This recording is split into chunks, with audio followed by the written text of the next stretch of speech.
chakrative. To really grow, you have to decide that that's what your life is about. Nothing else. Everything else will be taken care of. In fact, it will do better than you could ever do with it. It won't always be the way you would have thought about it, but overall, it will do better everything.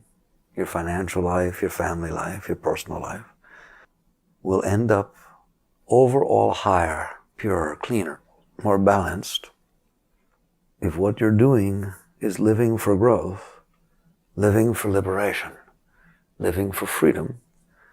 The rest will take care of itself. If what you're doing is living for the rest, living for your name, fame, finance, family, relationships, neither they will evolve very high, nor will you. The law works wherever you work, at whatever level you work, you do your real work. Everything below that takes care of itself because you're not messing with it. You're not disturbing the flow of the energy. However, wherever you are focusing your attention, especially in this world, you create problems. By definition, the very fact that you're focusing your attention there means you're being too detailed, too picayune. There's a whole universe, and you're caught up with a spot here or there. And it just creates like an ingrown toenail. Your mind becomes ingrown, and it can't ever be happy. So if you want to really grow and evolve, you have to devote your life to your evolution. What does that mean? People think it means that you have to leave your job or leave your family or renounce things. It doesn't. It means that every single minute of every single day, no matter what you're doing, that's what you're doing.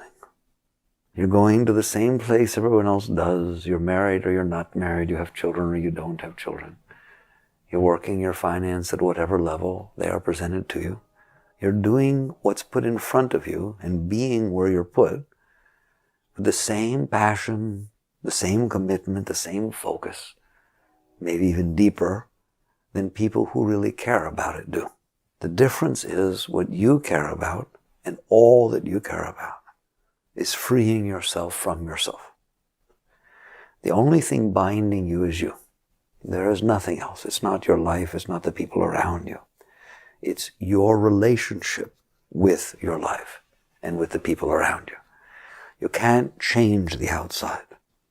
You fight all you want, you change it very little. But you can change your relationship with it. So when you decide that what you want to do is grow, you don't have to change anything except your attitude about what's going on. If you think what's going on is some temporal situation that you need to mess with, control, manipulate, change, so that you're okay, you will never be okay. If what you know is going on is that the world is unfolding, and if it happens to be disturbing you, it's because there's something wrong with you. If it happens to irritate you, it's because you're irritable. If it happens to cause fear, it's because you're afraid. If you weren't afraid, you wouldn't feel fear. If you weren't irritable, you wouldn't get irritated. If you didn't care what people thought of you, you wouldn't care what they thought of you or what they said about you. If you weren't out there looking for someone to take care of you or love you, then it wouldn't bother you whether people liked you or not. It's always coming from you, always. And so a being who wants to grow spiritually, who wants to really explore beyond, uses every single minute of their life for that purpose.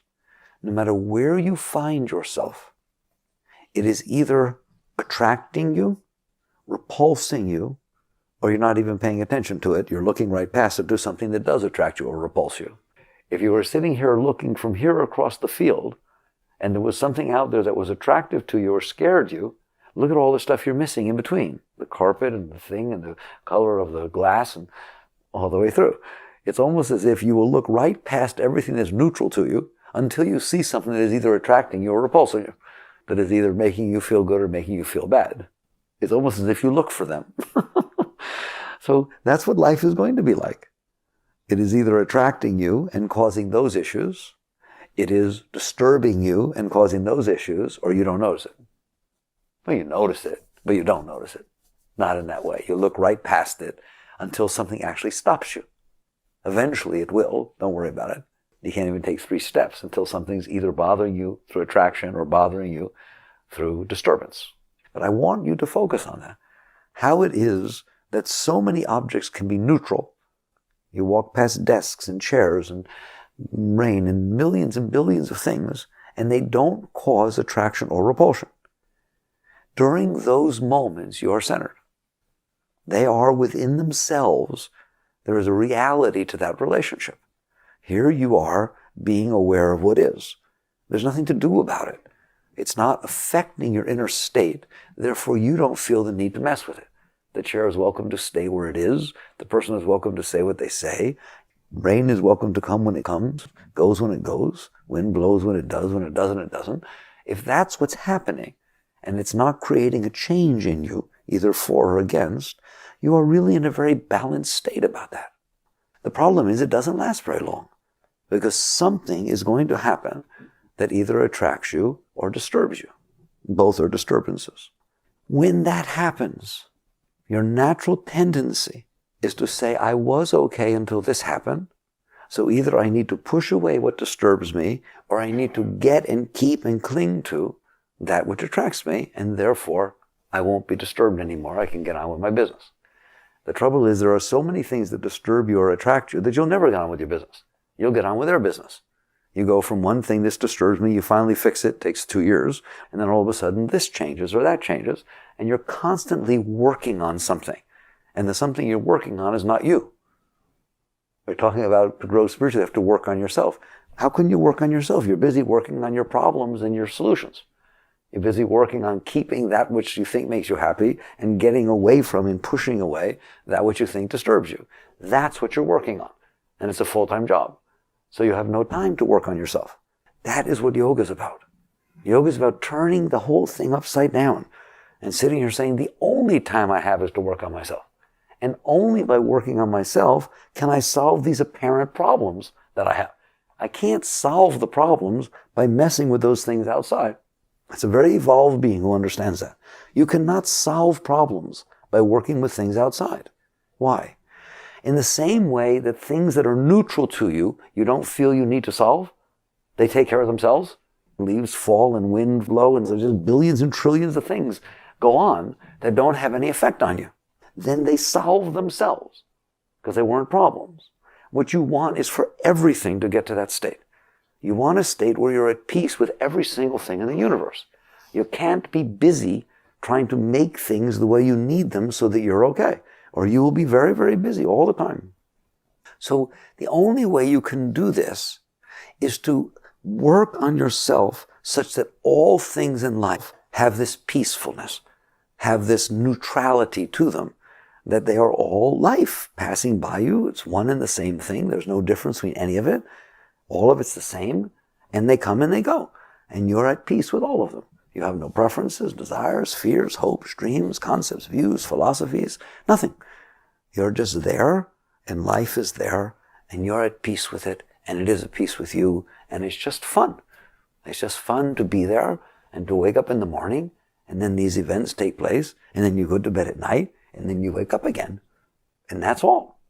And then all these events are happening all the time, and you're experiencing your life. You're living your life. If you live like that, you will feel a depth, a fullness that people rarely feel. What people normally feel is that life is passing them by, and it's happening very fast, and they're not actually tasting it or touching it.